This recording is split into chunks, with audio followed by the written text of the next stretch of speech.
As you all know, I'm Connie, and this is Andre, my husband.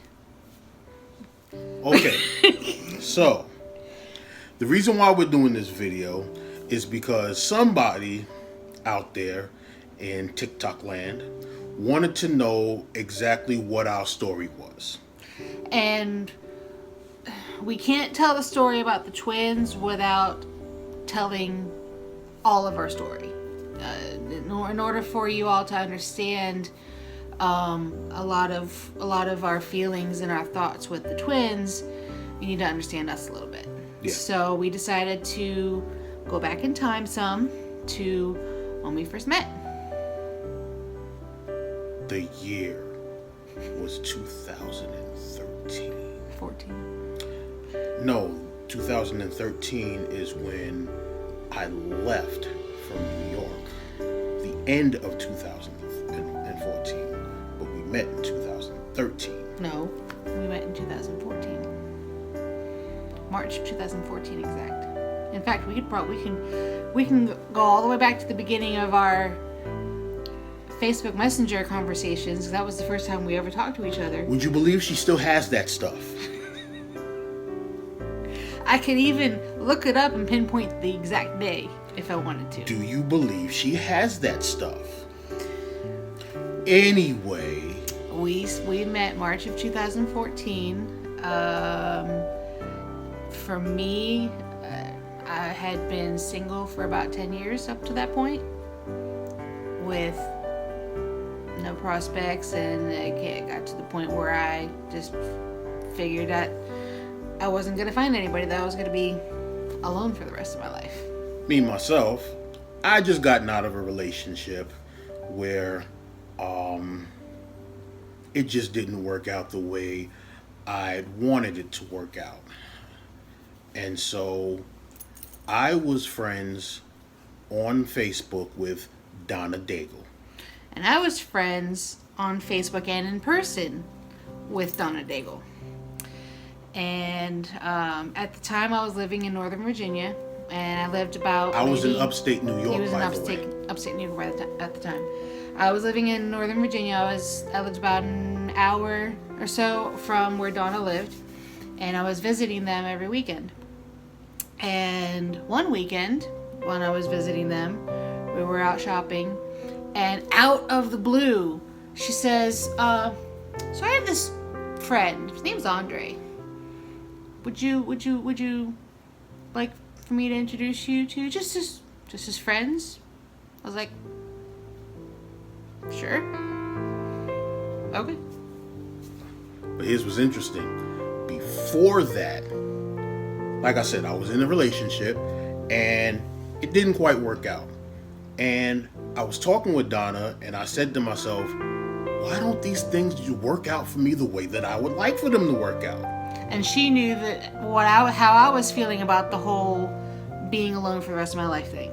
So she said, you know something? I have a friend, but I have a question for you. I said, yeah. She says, would it matter if she was white? And I said, as long as she's a woman of the human species, I'm quite sure I can handle that. So she, we were like I said, we were shopping, and so we got back to the house, and I reminded her. I was like, "So, about this guy Andre that you told me about." So she pulled him up on Facebook, and for some reason, we couldn't just do like a direct friend request. Remember? Yeah, I remember that. I don't know why either. I don't even know how. Like you had to delete somebody, or I had to send you. I don't even know how. I think it was that you had to send me a request, or I had to send you. We couldn't We couldn't just go to each other's pages and click. Yeah. It was.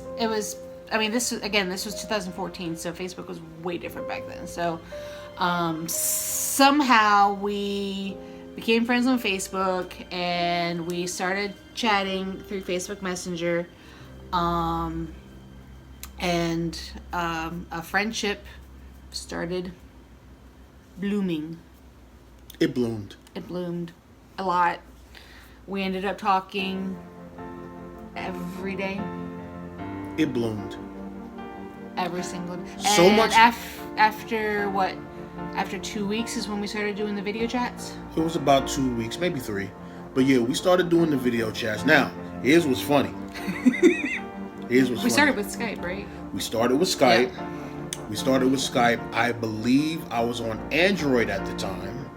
And my Android phone had started giving me problems. You know how it is. I was on Android at the time too. You know how it is with the little connection port. You know, sometimes it just gives way on you. So I had bought an iPhone 5C from a friend of mine because I was planning on doing some experiments with it. And when it started to go bad, I said, you know something, I might as well just go ahead and switch it over. So I switched it over and we started to Skype then. Well, remember, she had an Android. So Skype just wasn't working out for us. We tried Skype. What was that other one? Geez. Oval. We tried. Facebook Messenger. And it just wasn't working out for us. We tried a few programs. Well, at the time, I was living with my dad at the time, and he also had an iPhone 5. And so we were No, like... he had the 4. Did he have the 4 then? He had the 4. He upgraded later. I remember when he upgraded, but he had the 4 at the time. And so we were like, for shits and giggles, let's just try FaceTime. It was so easy, so clear, so smooth. No problems with connection. So I started using my dad's phone every night to have the video chat with him. And this went on for a few months. This was March, and you came down to visit in June. Yeah. Beginning of June. That's when we made our relationship public. Seems kind of fast for some people. But for us, it seemed kind of natural. Yeah, it just kind of made sense. Yeah. You know. So, yeah, I made my way down. In fact, she can probably pull up the very first picture that we took together on Donna's couch. Yeah. I was a lot fatter then. I wasn't. You were about the same. No. I think I'm bigger now, but that's neither here or there. So as everything started to continue going on and whatnot. No, let me back up a little bit. Oh yeah, because I don't know the behind the scenes stuff. No. Let me the preparing for the proposal. I don't have that information.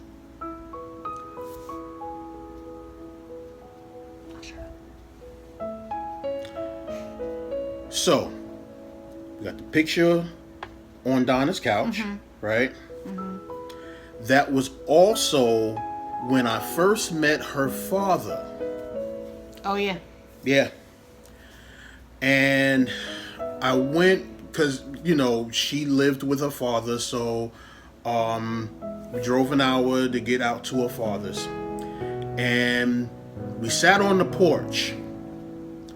No lie. Talked for 5 hours. We only meant to be there for like half an hour maybe, and then go back to Donna's. They wouldn't stop. They wouldn't shut up. They wouldn't stop talking. And ultimately, that friendship also began and bloomed as well. So after that, I was on vacation at the time. So after that, I ended up going back to New York, upstate New York, and we continued, you know, with the FaceTiming each and every night. Yep, nightly FaceTiming. Nightly FaceTiming. I think we only missed like maybe 1 or 2 nights the whole time. Did we? There was a couple nights that we missed for different reasons, like either you were too tired or sick or something, or... But we at least got on to say, well, look, I'm tired or I'm sick, what have you.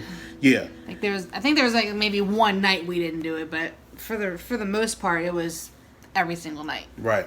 So let's see. That was June. September was coming up. Mm-hmm. And I had expressed to Donna that, yeah, I think maybe she might be the one. Maybe. Now, my birthday is in September, and Donna's daughter was scheduled to get married at the end of September as well. So, before we did all of that, I made a phone call. I'm a little bit old school when it comes to certain things. I ended up calling her father and asking her for her hand in marriage. And he said yes. Delightfully. He might have been trying to get rid of you. I don't know. It's possible. Because, trust me, I'm the baby of the family, and I was the only one not married yet, so it's very possible. when it's Evie's time, I will be highly delightful myself. Yeah. So he said yes, and I talked with Donna, and Donna said that her daughter that was getting married had the wonderful idea of a proposal during her wedding reception. Because he was originally planning to come down for my birthday and propose then. But he couldn't afford 2 trips within the same month. So I had to either come down for my birthday or come down for the wedding. And I would rather that he came down for the wedding. I had no idea that he was also planning a proposal. And so that's exactly what happened. And she'll show you the pictures. Everyone at the reception was giddy about it. People we told about it, though, wasn't exactly so happy that I was, in their words, stealing the bride's shine. That's what they were saying, right? Or her day. Stealing her thunder. Yeah. But remember this. It was the her bride's idea. She arranged the whole thing. She was like, the photographer's already going to be there. There's going to be music playing. In fact, he arranged to have my favorite song playing while he proposed. Oh, shut up. And that being You Light Up My Life by Debbie Boone. Debbie Boone. Boone. Yeah, Debbie Boone. Yeah.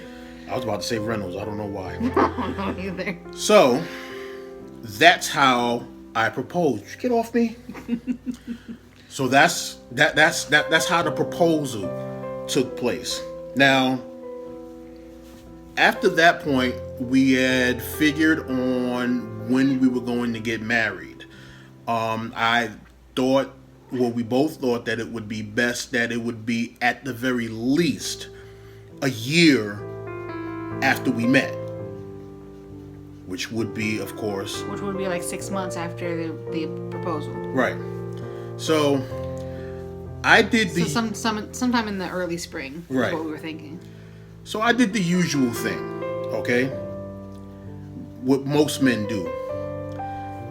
I let her plan everything, and I just showed up. Basically. But I had help planning everything. When it came down to figuring out the wedding date, that was a little tricky. And then I had a light bulb moment because we were, like I said, we were thinking about early spring. And my mom's death anniversary is March 14th. She passed away in 2004 on March 14th. And I had been stressing about the fact that my mom wasn't going to be at my wedding because she's in heaven. And then my brain went, or not so much my brain and heart kind of met together in the middle and said, wouldn't it be cool if you got married on the day that she entered heaven? Because then it could be kind of like she's there. Yeah. And at the same time, it would create, at least for me, it would create a happy memory on a sad day. Now,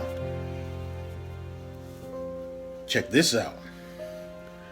The day that her mother passed away, And I wasn't even thinking about this when I planned the wedding. which was actually the day that we got married, is also the day after my birthday. Yeah. So, my birthday, then our anniversary.